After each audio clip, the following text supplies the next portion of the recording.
মোহনার বিরুদ্ধে সমস্ত প্রমাণ জোগাড় করে শুভর কাছে চলে এলো আদ্রিত। হ্যাঁ বন্ধুরা, এমনটাই দেখা যাবে।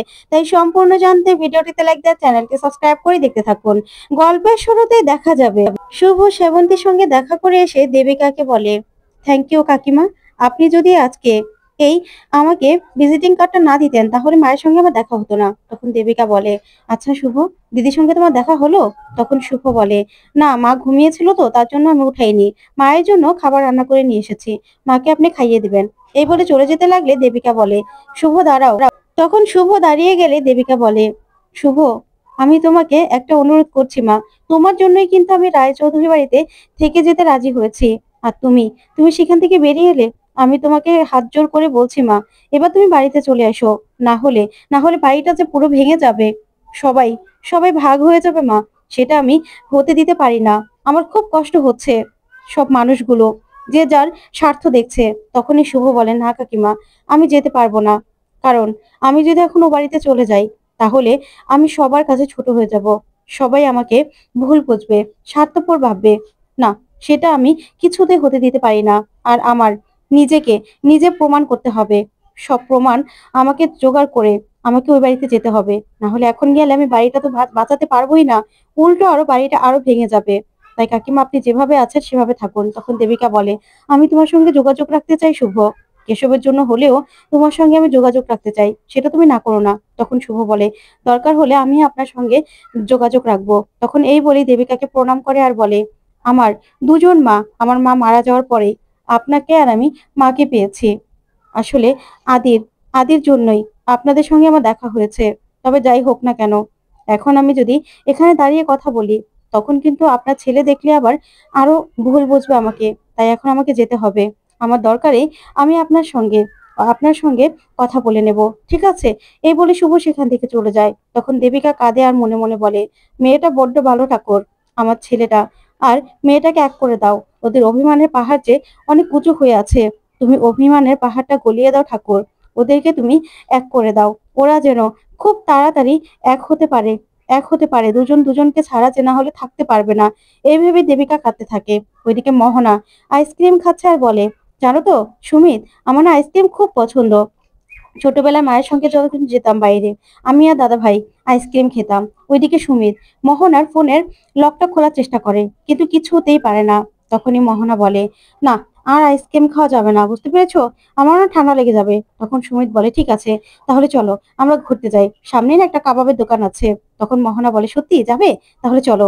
এই বলেই সুমিতের হাত থেকে মোহনা ফোনটা নিয়ে নেয় আর বলে, এবার আমার হাতে আমি ফোনটা রাখছি। তখন সুমিত বলে, আচ্ছা মোহনা, আমার একটা বন্ধু আমাকে একটা পার্টির টিকিট দিয়েছিল, তুমি যাবে আমার সঙ্গে? তখন তো মোহনা বলে, তার মানে তুমি আমার সঙ্গে ডেটে যেতে চাইছো? তখন সুমিত বলে, তুমি সেটাই যেটা ভেবে নেবে সেটাই। তখন মোহনা বলে, আমার বরটা যে এতটা রোমান্টিক সেটা তো আমি জানতামই না আগে। খুব ভালো লাগছে আমার, বিশ্বাস করো। তোমার সঙ্গে আমার সময়গুলো কাটাতেও ভালো লাগছে। তখনই সুমিত মনে মনে বলে, আমার মোহনার থেকে যে করি হোক ভিডিওটা নিতেই হবে, না হলে যে আমি শুভকে নির্দোষ প্রমাণ করতেই পারবো না। এই জন্য এই অভিনয়গুলো যে আমাকে করতেই হবে। ওইদিকে শুভ শুভ যখন হসপিটাল থেকে বেরিয়ে আসে ঠিক তখনই আদিকে দেখতে পায় যে বাবুকে কোলে নিয়ে দাঁড়িয়ে আছে। তখন তো তখন তো শুভ চমকে যায়। আর ওইদিকে আদ্রিত নিজের মেয়েকে কোলে নিয়ে আদর করতে থাকে আর বলে, বাবাকে খুব মিস করছিলে তাই না? বাবাকে খুব মিস করছো?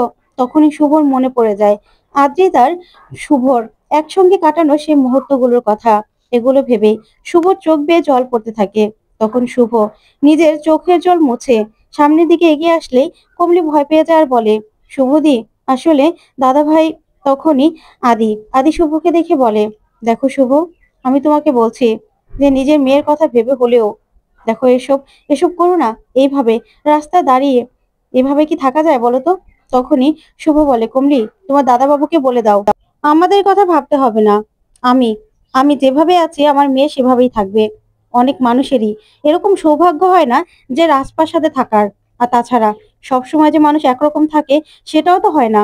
তাই আমি যেভাবে থাকবো, আমি চাই আমার মেয়েও কষ্টটাকে বুঝুক, ও ফিল করুক যে কষ্ট কি। সেটা সেটা জেনেই আমার মেয়েকে বড় হতে হবে। তখন তো আদি এই কথা শুনে শুভর দিকে চমকে যায়। তারপরেই আদ্রিত বলে, তারপরেও আমার মেয়ের তো এভাবে থাকার কথা নয়। তখন শুভলক্ষ্মী বলে, অনেক কিছুরই কথা থাকে না। এই বলেই শুভ বাবুকে কোলে নিয়ে নেয়। তখন আদি চলে যেতে লাগলে শুভ বলে, আদি। তখন শুভর ডাক শুনে আদি মনে মনে বলে, শুভ বলো, এবার তুমি আমার সঙ্গে বাড়ি যাবে? তখনই শুভ বলে, আদি, তুমি মেয়েকে যখন যখন দেখতে ইচ্ছে করবে তুমি চাইলে আসতে পারো, তোমাকে আমি আটকাতে পারি না, কারণ তুমি ওর পিতা। আমি চাই না আমার সন্তানরা নিজের বাবা মায়ের কাছ থেকে আদর ভালোবাসা না পাক। তাই তুমি যখন যখন চাইবে আসতেই পারো, তোমাকে আমি বাধা দেব না। তখন এই বলেই শুভ বাচ্চাকে বলে, পাপাকে টাটা দিয়ে দাও। তারপরে আদিও নিজের মেয়ের কাছে এগিয়ে আসে। আর তখনই শুভ বলে, হ্যাঁ, তুমি তুমি চাইলে ওদের কাছে যেতে পারো, আমি সেটাতে কখনোই কখনোই আপত্তি করব না। এই বলে ঠান্ডা মাথায় সেখান থেকে বেরিয়ে যেতে থাকে শুভ। যা দেখে আদি তাকিয়ে থাকে আর মনে মনে বলে, শুভ খুব আত্মসম্মানী, সেটা আমি জানতাম, কিন্তু এত ঠান্ডা, এত স্থির ভাবে শুভকে আমি কোনোদিনও দেখিনি। এই জন্য অন্য এক শুভ, ওর লড়াইটা যেন ও নিজের সঙ্গে নিজে লড়ছে। আমি তো এই শুভকে কোনোদিনও দেখিনি। যাক, শুভ যেরকম ভাবে থাকতে চায় সেরকম ভাবেই থাকুক, এই ভেবে আদ্রিত কষ্ট পায়। ওদিকে দেখা যাবে শুভ রাতে বেরিয়ে যায়। তখনই কমলিকে বলে, আচ্ছা, আমি খাবার খাইয়ে দিয়েছি, বাবুর জন্য খাবারও রেডি করে রেখেছি, তুমি বরং খাইয়ে দিও। এই বলেই শুভ হাঁটতে থাকে। তখনই দেখা যাবে একটা মেয়ে বউয়ের সাজে দৌড়ে পালাচ্ছে, আর কতগুলো গুন্ডা গাড়ি নিয়ে মেয়েটাকে খুঁজতে থাকে। হঠাৎ করে গুন্ডাগুলো মেয়েটাকে ধরে ফেলে। তখন মেয়েটাকে চারদিক থেকে ঘিরে ধরলেই মেয়েটা চিৎকার করতে থাকে। তখন শুভ এসে দেখে সবাইকে বলে, এ কি, আপনারা পালিয়ে যাচ্ছেন কেন? মেয়েটাকে বাঁচান, বাঁচান মেয়েটাকে। তখন শুভ গিয়ে বলে, এ আপনারা কারা? ওকে ছাড়ুন, ছাড়ুন, আপনারা কেন ধরে রেখেছেন? তখন মেয়েটা বলে, দিদি, আমাকে বাঁচান, আমার দাদা আর বাবা জোর করে আমাকে বিয়ে দিয়ে দিচ্ছে, আমি এই বিয়েটা করতে চাই না। তখন শুভ মনে মনে বলে, না, আমাকে বাঁচাতেই হবে। তখন শুভ এগিয়ে যায় আর বলে, ছাড়ুন, ওকে ছাড়ুন। তখন গুন্ডাগুলো ছুরি নিয়ে শুভর দিকে এগিয়ে আসে আর বলে, এই, চলে যান এখান থেকে, চলে যান। তখনই শুভ চলে যেতে লাগে। মনে মনে ভাবে কি করবে। ঠিক তখনই ওদের গাড়ির চাবিটা শুভ হাতে নিয়ে নেয় আর নিজের ব্যাগের মধ্যে কতগুলো ইট ভরে নেয়। তারপরে দেখা যাবে গুন্ডাটা যখনই গাড়ি স্টার্ট দেবে তখন এসে দেখে চাবি নেই। তখন তো গুন্ডাটা নেমে যায়। তখন শুভ বলে, এই তো চাবি আমার কাছে, আসুন, আসুন, চাবিটা নিয়ে যান। এই বলেই ওদেরকে চাবি দেখিয়ে নিজের কাছে টেনে নেয়। তারপরেই ব্যাগটা দিয়ে ইচ্ছে মতো ওদেরকে মারতে থাকে। ব্যাগের মধ্যে পাথর থাকায় ওরা আর কিছুতেই শুভকে কাবু করতে পারে না। তখন শুভ ইচ্ছে মতো সবাইকে মেরে একদম শুইয়ে দেয়। ওই মেয়েটা মেয়েটা তখন খুশি হয়ে যায়। তখন শুভ বলে, চলো এখান থেকে, চলো তাড়াতাড়ি, না হলে যে ওরা ওরা আবারও আবারও আমাদেরকে ধরে ফেলবে। আমার বাড়িতে চলো, আমার বাড়ি এখানেই। তখন মেয়েটা বলে, না না দিদি, আমাকে সামনের সামনের গলিতে যেতে হবে। তখন শুভ বলে, ওখানে তো আমারও বাড়ি, তাহলে চলো, আমার সঙ্গে চলো। তখন মেয়েটা বলে, হ্যাঁ দিদি, আমার জন্য একজন অপেক্ষা করছে, আমাকে তার কাছে যেতেই হবে।